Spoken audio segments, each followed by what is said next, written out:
शहंशाह बहुत न्यायप्रिय शासक थे। उन्होंने अपने महल के प्रवेश द्वार पर एक घंटा लगवा दिया था। जिसको भी शिकायत हो वह उस घंटे को बजा सकता था ताकि शहंशाह आवाज़ को सुनकर न्याय कर सकें। उनके राज्य में गरीब अमीर छोटे बड़े सबके साथ न्याय किया जाता था। शहंशाह की दृष्टि में कानून सबके लिए बराबर था। शहंशाह अपराधी को दंड और निर्दोष को क्षमा करके सबके साथ न्याय करते थे। कई लोग न्याय के लिए शहंशाह के दरबार में अपनी शिकायत लेकर आते थे। शहंशाह की पत्नी नूरजहां एक दिन धनुर्विद्या का अभ्यास कर रही थी। नूरजहां ने कुछ चुने हुए निशानों पर ही तीर चलाए।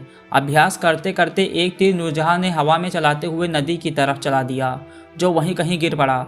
इसके बाद नूरजहां अपने महल लौट आई। कुछ देर में महल के प्रवेश द्वार पर लगा हुआ घंटा जोर जोर से बजने लगा। पहरेदार ने देखा कि एक धोबन सिसकियां लेकर रो रही थी। उसके पास जमीन पर एक मृत शरीर रखा था और उसके हाथ में खून से सना हुआ तीर था। पहरेदार उस धोबन को शहंशाह के पास ले गया। धोबन शहंशाह को सलाम करके इंसाफ की दुहाई देने लगी। उसने शहंशाह को तीर दिखाते हुए कहा, हुजूर, इस तीर से किसी ने मेरे पति को मार डाला है, मुझे विधवा और मेरे बच्चों को अनाथ बना दिया है। अब मेरी और मेरे बच्चों की परवरिश कौन करेगा? शहंशाह ने उस तीर को उठाकर देखा तो उस पर शाही मुहर लगी थी। शहंशाह समझ गए कि निश्चय ही इस दुखद घटना के अंजाम किसी महल के ही व्यक्ति ने दिया है।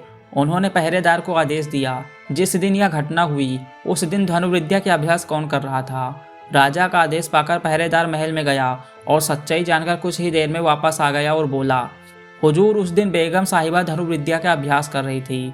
शहंशाह ने तुरंत नूरजहां को दरबार में बुलाया। जैसे ही नूरजहां दरबार में हाजिर हुई तो शहंशाह ने अपनी कमरबंद से छुरा निकालकर धोबन को देते हुए कहा, तुम नूरजहां की वजह से ही विधवा हुई हो, इसलिए तुम इस छोरे से मुझे मारकर नूरजहां को विधवा कर दो। ऐसा करने से तुम्हें न्याय जरूर मिलेगा। शहंशाह का न्याय सुनकर धोबन बहुत लज्जित हुई और बोली, हुजूर, आपकी हत्या करने से मेरा पति जीवित नहीं होगा, फिर मैं आपके जैसे न्यायप्रिय शहंशाह की हत्या करने का पाप कैसे कर सकती हूँ। धोबन की बात सुनकर शहंशाह बहुत खुश हुए और राजकीय कोष से उसे आर्थिक सहायता प्रदान की। धोबन आर्थिक सहायता लेकर शहंशाह को धन्यवाद देती अपने घर चली गई।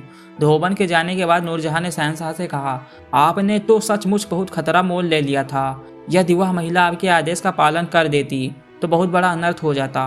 शहंशाह ने कहा, यदि मैं मर जाता तो उस महिला को इंसाफ मिल जाता। एक बात अवश्य याद रखना, कानून सबके लिए बराबर है। शिक्षा, इस कहानी से हमें यह शिक्षा मिलती है, कानून की नज़र में कोई छोटा बड़ा नहीं होता, बल्कि सब बराबर हैं।